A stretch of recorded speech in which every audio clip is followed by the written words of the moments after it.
What's up, collector fan? It's your boy Tony the Toy Rat, back with another rigorous resin review for new PVC pre-used or previewed, and everything you see is into the SpiderVerse. So we're gonna take a look at every single one of these one by one as quickly as we can, and you'll know which one you need to add to your collection. Let's start now! Alright, collector fam, it would be difficult to go into the SpiderVerse without talking about some of the original Sinister Six and who's going to be popping in and out of the movies from now into the foreseeable future. So let's start with one we haven't actually discussed before, Dr. Octopus. This is one of the coolest sculpts to come out of Diamond Select Toys in I don't know how long, and I love a lot of their stuff. But in terms of comic book accuracy, this guy looks like the original. You can see the highlighted orange on his collar, on his gloves, and on his boots. They're clearly made of some PVC, like waterproof element. The same is true with his green costume. You can see the pulling of the fabric all the way in and out. It's extremely detailed. It's action posed. It definitely is looking like he's attempting to go after someone at this moment. He is sitting on a pedestal where there is a downed light, because obviously he's crushed it, and he's pulling apart this fire hydrant, which is exploding water behind him, which actually is how they used to lift him up off the air. He's got his 4 titanium tentacle arms that are affixed to him, along with his 2 regular arms and his classic Doc Ock glasses. Now check out the face, man. Check out the face. They really got into the detail of his face. The sculpt is really cool. His hair has got that bowl cut that we know him for. You didn't see that in the MCU at all. So this is super cool, man. He sits flat and plain. He's really light. He's just about a pound. He's got pins underneath here. You can see as they hold him up. It's a 3-piece sculpt. It looks like we have this, and the base that lays down. Comic book accurate and so cool. He stands out in a crowd of different statues because of the vibrancy of the color. I love this thing. Dr. Octopus, Diamond Select Toys. Okay, let's put that one down for a second. I've shown this to you before, but I gotta show it to you again. Carnage, 1/6, and so awesome. Detailed to a fault. All of the venomized alien symbiote is going up and down his back, his spine, his neck, and he's got pieces of tendril that are sticking out, looking like they're gonna pull forward and attack whoever he's fighting. There's your Carnage. Okay, the Vulture. Original comic book accuracy, nothing like the SonyVerse version of the Spider-Man Vulture, and this is classically old man Vulture.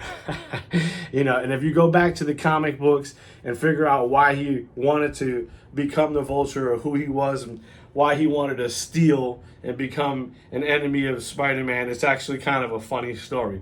But in terms of them getting the accuracy, check out the wings, check out the back, check out the bum. We've talked about this before. He's got one of this plastic glide pieces that basically act as a counterweight to make sure that he stays up and he doesn't move. He doesn't wiggle. He's fantastic. If you're going to get Dr. Octopus, you kind of have to get the Vulture too. Let's put him off to the side. Okay. Then we've got Venom. Now, Venom isn't from our friends at Diamond Select Toys. This particular one is a Kotobukiya statue. And this Kotobukiya is so cool. What I don't like about him is his size. These are like the 110 scale guys. So originally I thought, man, that'd be cool with the rest of my statue collection. But if I'm keeping it real, I want them all to be the same size. So he looks a little smaller than he should for being Venom. But I want you to take a look at that Venom. And that is Venom from Kotobukiya. Moving right along, things fall on the ground back here. I want to talk about the other 110 scale Spider-Man Miles Morales as we go into the Spider-Verse. This is a Diamond Select toy that we have reviewed in the past, and I love him. He's super cool. I love that he's skating in on fire, and he's holding this fire blast in the background. He's pointing at you, sir, are the one I'm going to throw it at. However, compared to the newer Diamond Select 1/6. Man, let me tell you, they went in deep on this guy right here. Everything about him is, of course, comic book accurate. You can pull any of the Miles Morales comics and you can see that. Check out that spider in the back, looking thick like leather. Now the musculature in the back, that is comic book accurate, obviously. Although I can't stand when they put too much muscles in comics, in the suits themselves, because if you wore a suit, you weren't going to see all that. But that being said, he is on a downed lamppost. He's got webbing basically shot up with water alongside, and if he was standing upright like so, it wouldn't look as cool. But he is down like this. So this is the way the statue sits, with his hand forward on that lamppost, looking like he's about to jump forward, probably at the Dr. Octopus that we have just below him over here. So that is the Miles Morales 1/6 scale Diamond Select Toys. It is a badass statue for sure. Then we have our friend back here, the Ghost Spider. Now the Ghost Spider, which will definitely be to the SpiderVerse, Spider-Gwen, as her other name has been called. She's super cool, standing on the end of a building. They gave you the corner piece. It's a little lighter than I want. I wish this could be a heavier piece, because it does feel like it could wobble if you smack it, or if it moves, it got hit by something else, it would fall over. But other than that, the sculpt is fantastic. It is definitely dynamic. She's definitely shooting webs, and I think it's perfect to go into the Spider-Verse with. Now, we're not sure if we're going to see this girl, the Goblin Queen. For those of you who do not know the Goblin Queen, she is basically a chromosome replica of Jean Grey that was created by Mr. Sinister. Oh, there's a whole storyline that goes in with the Goblin Queen. But in the end, she's basically running hell, and she is a pain in Spider-Man's ass. She's also a pain in all of the X-Men's ass. So this particular Goblin Queen, I don't know if we're going to see her into the Spider-Verse, but if she's a Spider-Man enemy, I had to list her here. Now, of course, there are the two sculpts that we started with originally, and it'd be hard not to bring in the original Spider-Man Force perspective, which is exactly what this is. He's standing on a lamppost, and it's kind of angled back towards me, and he is looking out like he is shooting his webs, and he's getting ready to jump off this lamppost and probably onto another building, swinging through the skies in New York City. If you want your Spider-Man to be the original but less dynamic, well, then we've got Spider-Man on the bell tower. Okay, so there it is. He sits on the bell tower. This is not the most stable of statues. Because he's only got the 1 foot and it's only got a small base, a little smack and this guy will go boop, boop, and stick over. But he is so cool. He is so comic book accurate.